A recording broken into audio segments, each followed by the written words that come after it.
We are big sharers. Learn what we've learned during the course of a week only on Pod Pourri, a magazine that will always be loaded only on the Podcaster. Powered by Timber Media. Hi there folks, welcome back to another episode of Pod Pourri, the podcast where we stir the pot and serve you sort of a hearty helping of various opinions. My name is Brian and today we're diving into the electrifying world of two topics that generally people don't talk about together. That's music and politics. And with me, I'm Samatha, your Bollywood-obsessed friend, maybe. And I'm Avinash, your resident rock and roll rebel. So grab your headphones because we're going to be grooving through some lyrical revolutions and backstage showdowns. You know, two things. I'm a musician, just like Avi here. I've never ever in my life put music and politics together. Now, music is a creative art form and we've written about a lot of things, but these two things, no, I can't remember. So I probably have stuff to learn from you guys. So one of you, tell me, what are you going to I completely agree with you. I've never really connected music and politics together myself either. But recently I came across someone who had a lot to say about music and politics, and just to appear well informed in front of them, I did a little bit of research too. So I've learned that there's something called, or maybe they termed this term themselves, lyrical revolutionaries. Have you heard of it? No, but I sort of have an idea what it means, but go on. So, these are musicians who turn their lyrics into powerful instruments of political change. What do you say to that? I mean, look, I have a different opinion, and artists have their own way of expressing. For me, I don't know about changing opinion, but I guess any form of art can be used to express one's own thoughts and views. I agree. I don't know. I mean, for it to change something, it has to have extremely strong impact and a connection with the listeners, which is possible, but it cannot be forced. Unless you're in bed with politicians. I wouldn't know that either. But can you but you know what? I call my wife Home Minister, so I guess it works.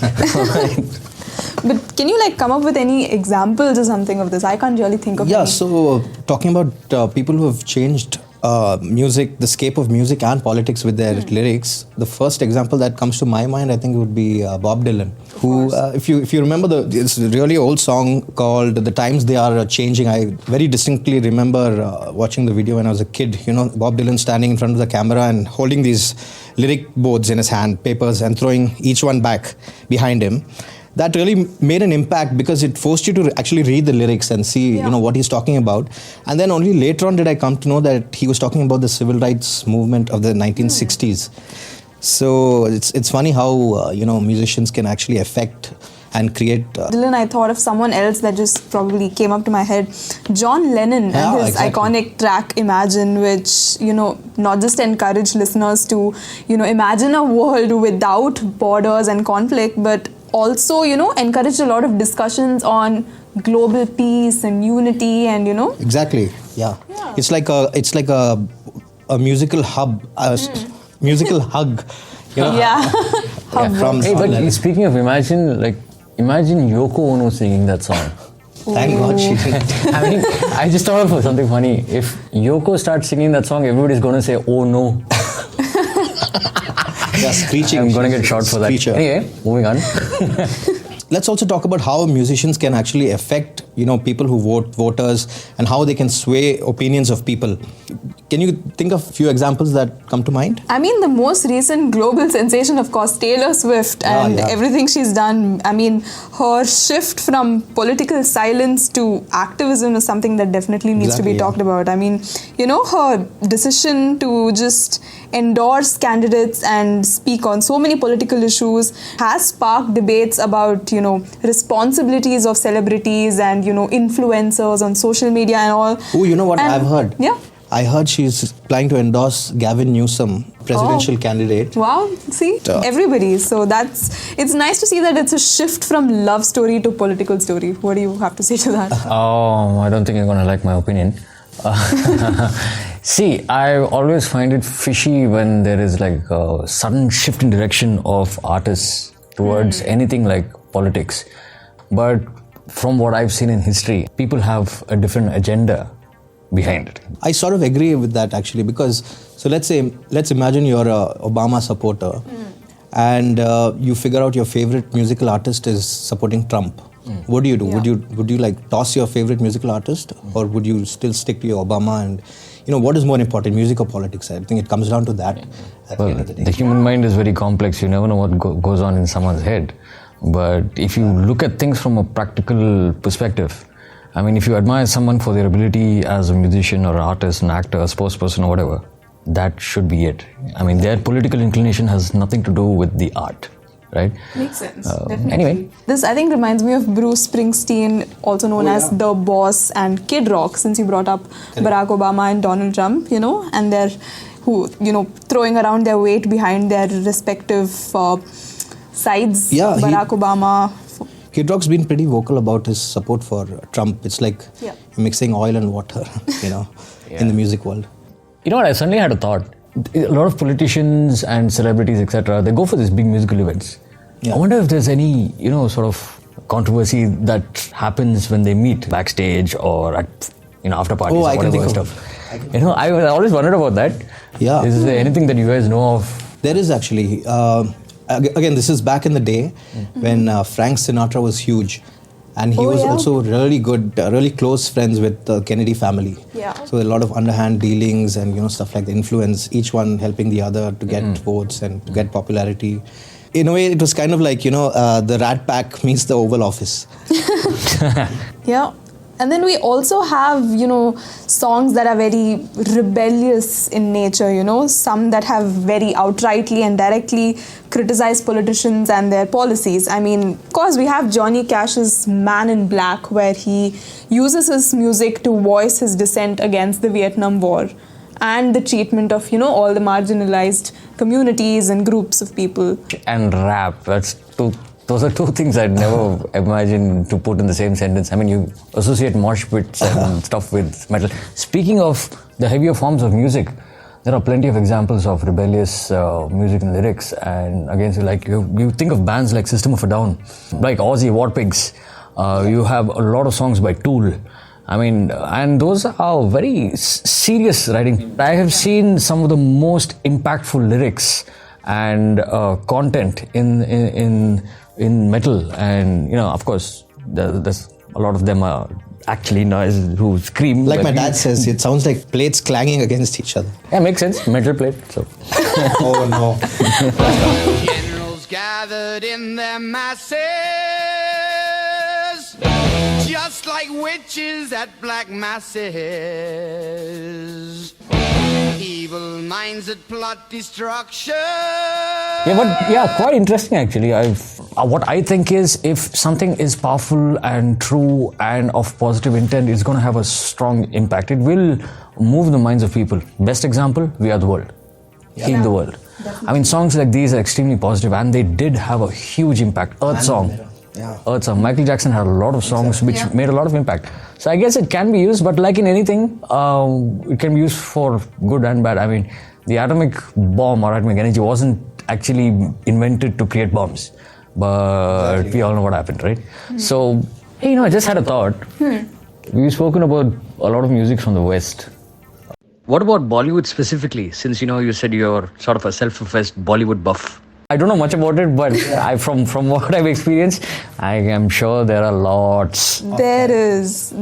I mean, the music industry in Bollywood for decades has, seen its own share of musicians, lyricists, songwriters, registering their strong opinion on so many issues, the political climate of the country, or, just societal issues, and so many other things. Be it Sahir Ludhianvi's scathing songwriting in Pyasa. It was a 1957 movie. यहाँ पर तो जीवन से है मौत सस्ती ये दुनिया अगर मिल भी जाए तो क्या है. And Fir Subah Hogi in 1958, or even the most recent Gully Boy, which had this famous Azadi song. The politics of protest has found place in Hindi film songs. I can tell you that for sure.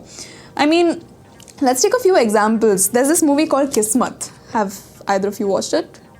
Way back in 1943. I'll let you know in 5 minutes. You'll let me know in 5 minutes? Okay. I'll just Not go that on then. old. So there's this song called Dur Hato E Dunya Walo Hindustan Hamara Hai. दूर हटो दूर हटो दूर हटो है दुनिया वालों हिंदुस्तान हमारा है दूर हटो है दुनिया वालों हिंदुस्तान हमारा है. So this was one instance where protest and patriotism were merged together in one number.